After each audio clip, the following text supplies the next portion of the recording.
back again in another interesting video. Today we are privileged tuko na Gibson ni Mwangi?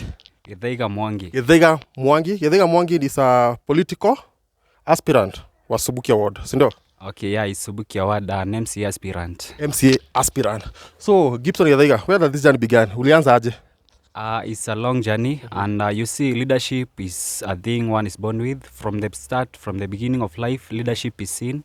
And I've been a leader in my life from school and even in the outside world.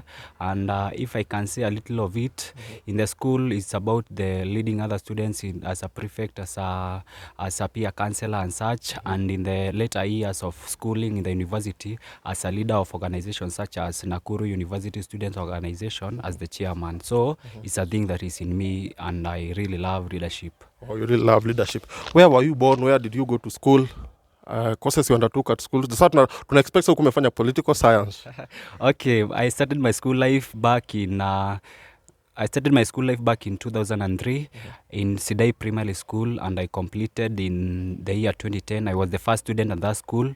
I got, if I can remember, 342 marks. It's a rural school in Subukia. Out of 500? Yeah, it's 342 out of 500. It's a very interior school in an interior place, and it's not well endowed in the facility, but effort made it possible for me.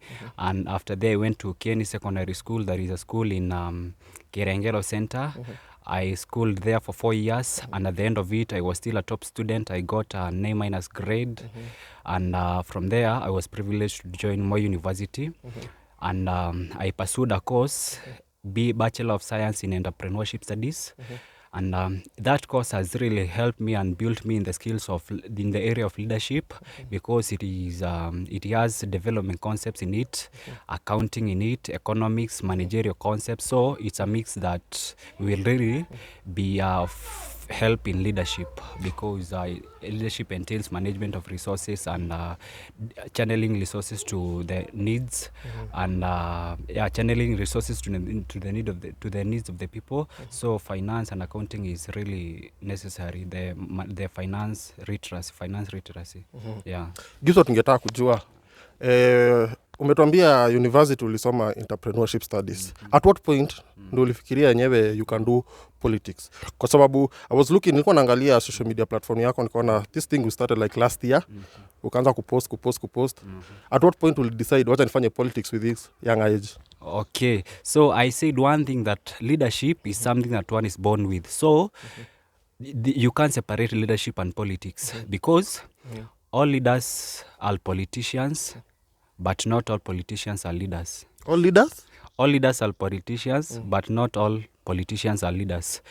And you see, if I want to bring a change in the society, I can't do it without having certain positions like the elective seats and such. So one motivation for me to go into politics is that, one, I'm capable of it because I have profound leadership skills.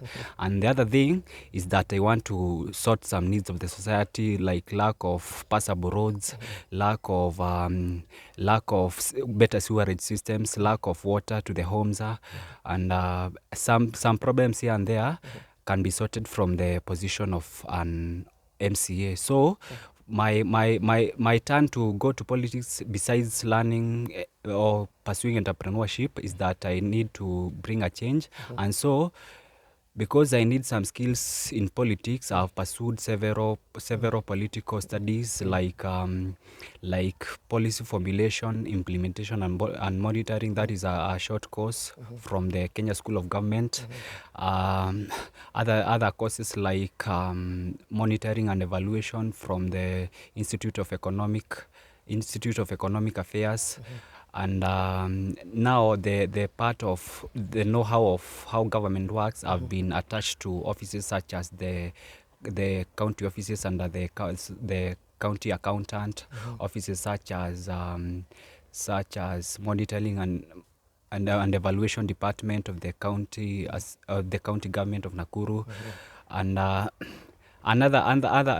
areas that give me exposure about how the government works. So I have been adequately equipped through running the things or how the government works. Okay, maybe watu wangetaka kujua, did you consider doing political science ama ilikam tu choose courses vile kuna kuaga ukachoose courses ulikuwa umechagua political science ukajipata unafanya entrepreneurship studies ama what really happened? Ikakuwa just that unafanya entrepreneurship studies yet the grade that you had unge pursue political science. Okay, my view about political science is that political science is not applicable in some scenarios because you see political science equips people or teaches people to handle politics professionally.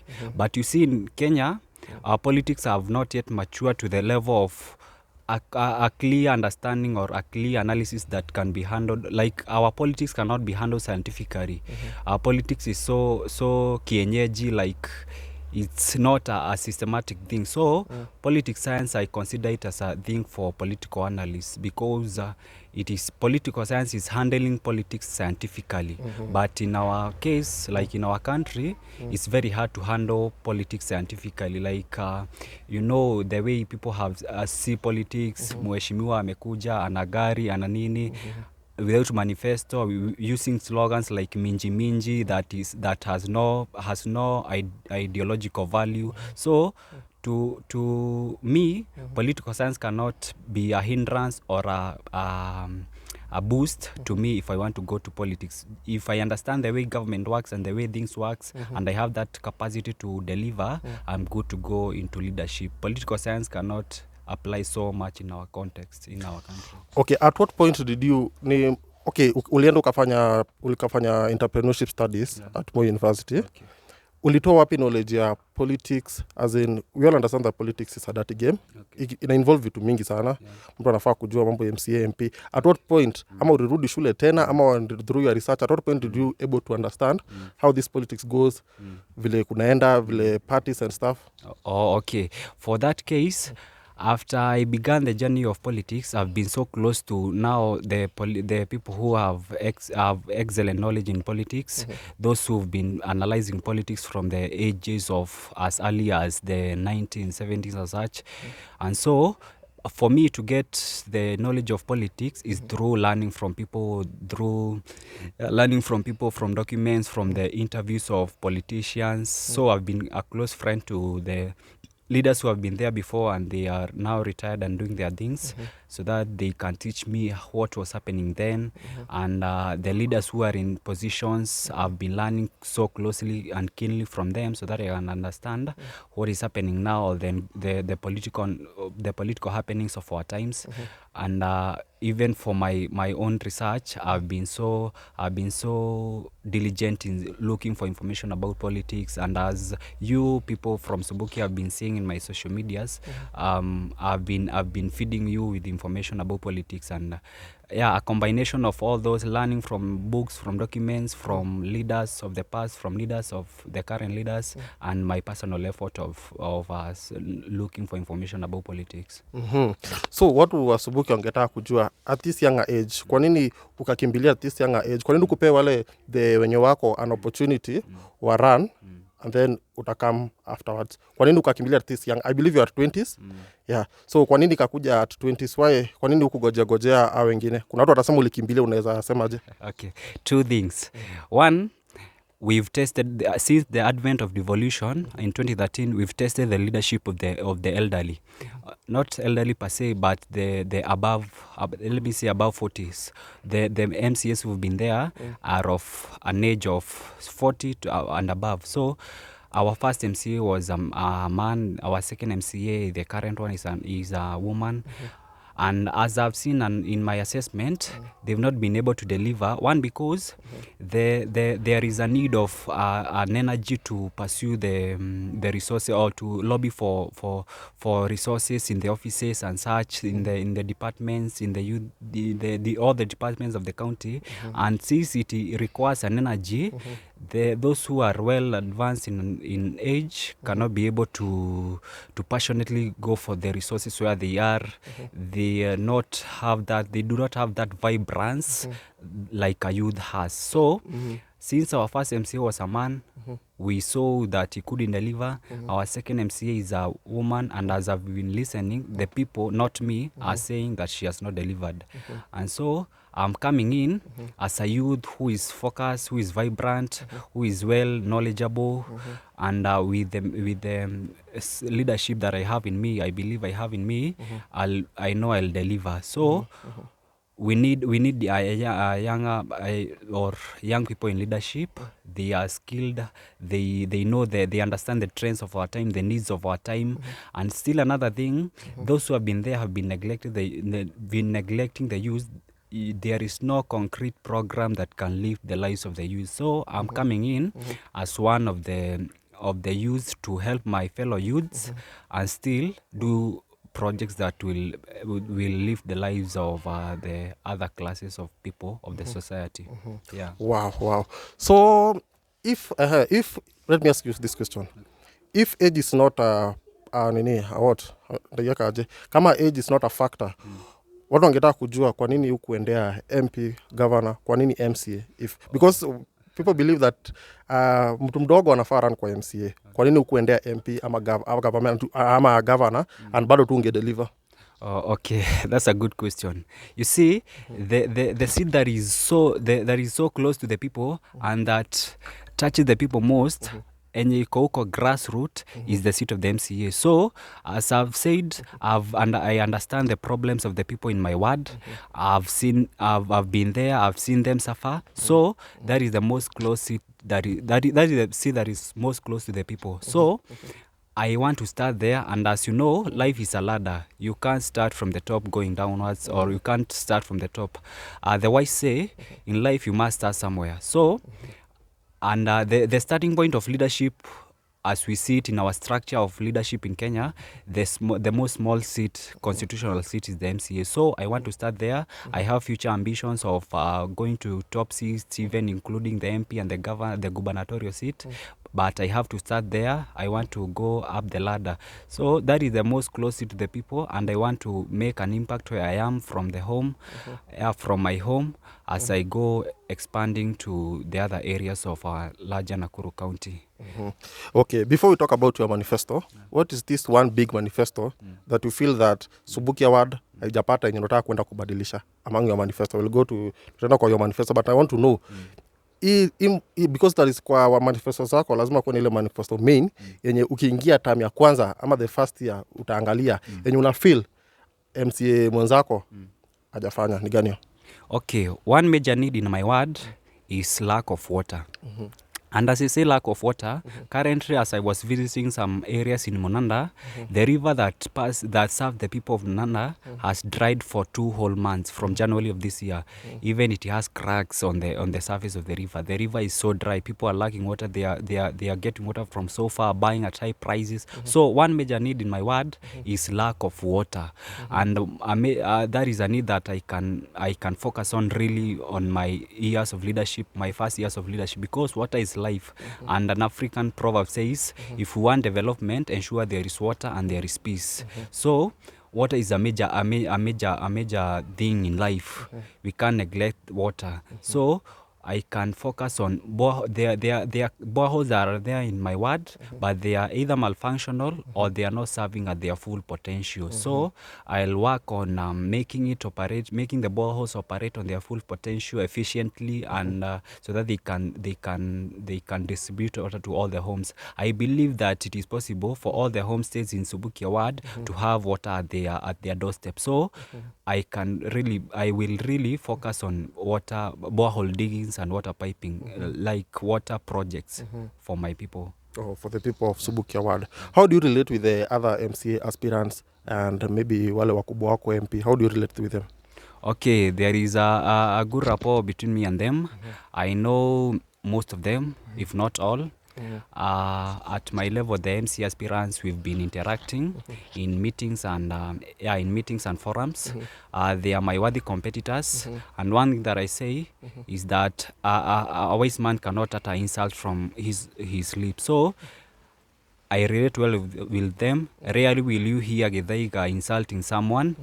Yeah, we need to argue with wisdom and facts and agenda, not insults and abuses and mudslinging.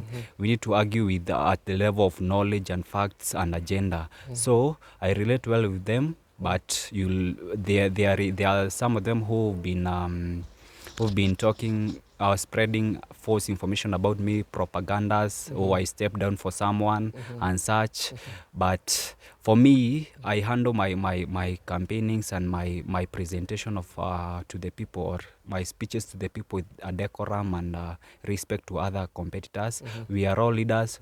We can all serve the people of Subukia, but I believe I'm the best. I relate well with them. With MP, the current one, I relate well with him. We've been doing some collaborations here and there, and he has been of great help in my endeavors in reaching to the youths. I've been communicating some information from the youth to them, and even the community to him.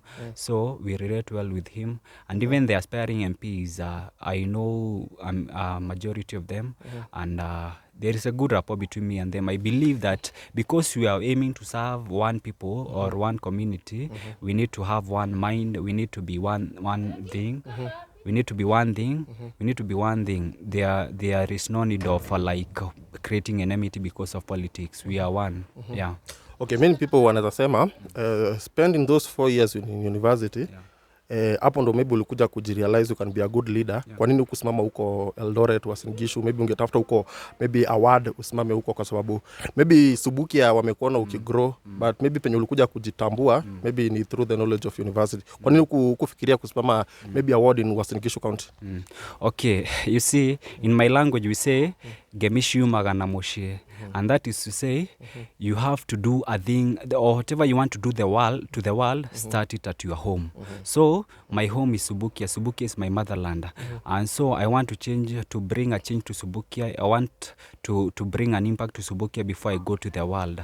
So that is one major reason that made me to come to Subukia. I understand the needs of the people. I understand the problems. I understand the people. They know me. We know each other. So even working together will be an easier thing. You see, maybe another county, I'm not well known to the people. The people are not well known to me. So we cannot be going to one direction per se, because we are not of one origin. We are not of one mind. I want to work with people whom we've known each other from a young age. I've known them. I know their capacity, their potential, their undertakings. I know their day-to-day lives. So that's one major reason that caused me to come to vive in Subukia, my homeland. Your homeland. Okay, let me ask you this question, Gibson. In a scale of 1 to 10, how can you rate the performance of the MCA right now, and why? Okay, based on my understanding on my touring of the world, I know I've traveled all the areas of the Subukia ward, and I've seen the projects that have been undertaken by the current MCA. And if I say, or I'll just give an opinion, because people may say that I want to underrate the work of the current MCA so that I can build a name. But as well, I am a voter. I voted her. So I have a right to give my opinion of my score. And honestly speaking, let me give a score of 4. 4 out of 10. Let me ask you, Gibson, tukiangalia recently kwa social media platforms zako, like the last 1 year, you were posting about UDA. It's like you are supporting UDA. I don't want to say you are supporting, but mostly tukiangalia nini zako, posts zako zilikuwa zina support UDA. Recently, hakuna bado una play part. You are just solo. Kulienda aje ukatoka, sitaki kusema ulitoka UDA, kulienda aje kukakuwa na hiyo transition ya una support, ulikuwa una support UDA, sasa hizi unacheza tu chini, kulienda aje? Okay, you see, it's only an idiot who can't change. Life is about vicissitude. Do not be rigid.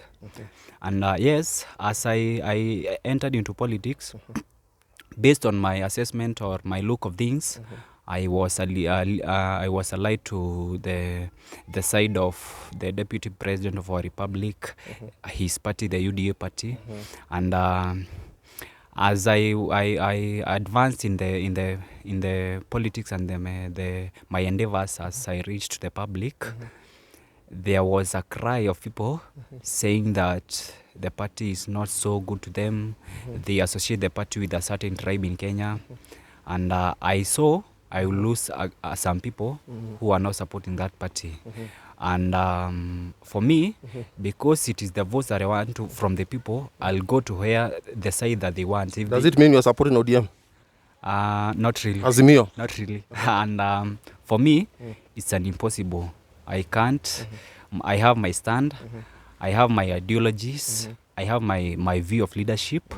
And currently, and as I was saying someplace, with the ongoing political intrigues, the wisdom of the occasion says that independent is the way to go, because both sides of the or any side of the or any coalition or any side of the politics in either Kenya Kwanza, or, that is whose patron is the deputy president, or Azimio, whose leader is the former prime minister. Both sides have their bad like they have their bad history. No one is perfect in those two coalitions. So for me, I don't want to be associated with the bad history of any of them. So because of my aim is to reach to the people, let me go as an independent candidate. And as I've seen, parties have no much effect in Kenya, because we saw the giant Jubilee Party collapse. And we thought it is a good party. We elected a thing that people called Dhuti. But people say that a party gives you a certain strength that any independent is kupatia. Have you considered maybe kuangalia the other parties, kwa sababu I only saw UDA.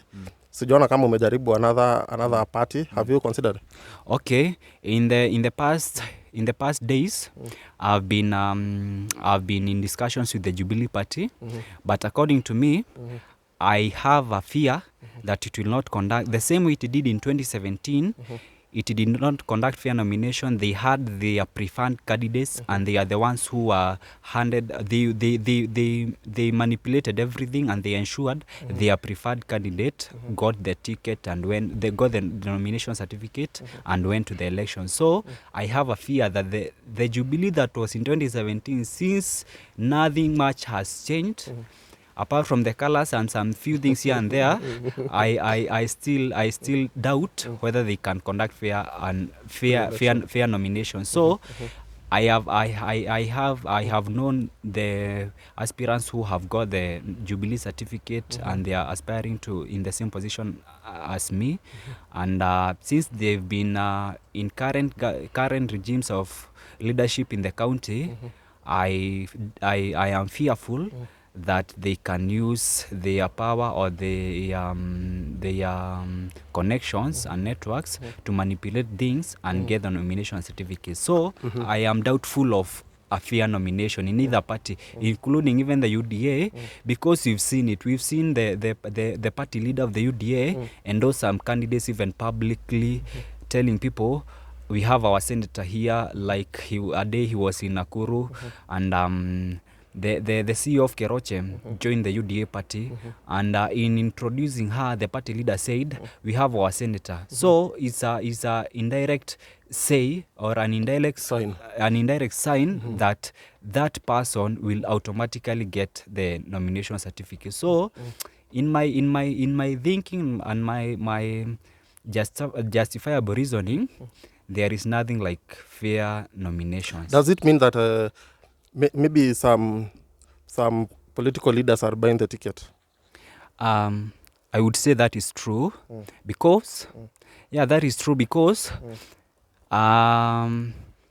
for Kenya politics, it is the way things we've seen. It is a scratch my back, I scratch you as thing. So if you see a candidate being so strongly supported by the party leader, just know there is somewhere money exchange hands. Yellow envelope, brown envelope exchange hands. So money is being used to buy the nomination certificate. Okay, it has been a span of 1 year. At what point did you realize that there is something fishy about these parties and these political leaders? At what point did you realize that, let me settle first and then think about which party will I go with? Okay, as the UDA was gaining momentum, we saw a host of leaders join it. I'll use an example of our honorable senator from Moranga, Irongo Kangata Mheshimiwa. And he was a strong member of Jubilee Party, a radical supporter of Jubilee Party, and including at one time he was the majority whip of the Jubilee Party in the Senate. So we saw a host of leader ditch the party that took them to seats, like that is the Jubilee Party, and join the UDA party. And as they continue to join, that is when I saw like there are some people who are being considered more, or they are being lifted more than others by the party leader. Because we've seen like the party leader of the UDA was sometimes in Moranga, and he publicly declared, if I am a voter in Moranga, I could vote for Irongo Kangata. So you see, with the gravitas of such a man as the deputy president, saying such a statement, it will cause a great influence to the people at the ground to vote to Irongo Kangata. So that is like a direct endorsement, and obviously you can tell without fear of contradiction that you by looking at the leaders who are aspiring in various positions in the whole country, you can tell who will get a certificate, a UDA certificate at this seat, at this seat, at this seat. But even the common mwananchi can tell. It's not a rocket science. The common mwananchi can tell this one will get the certificate, and all the people who will go to nomination with that party will not get a certificate. Wow.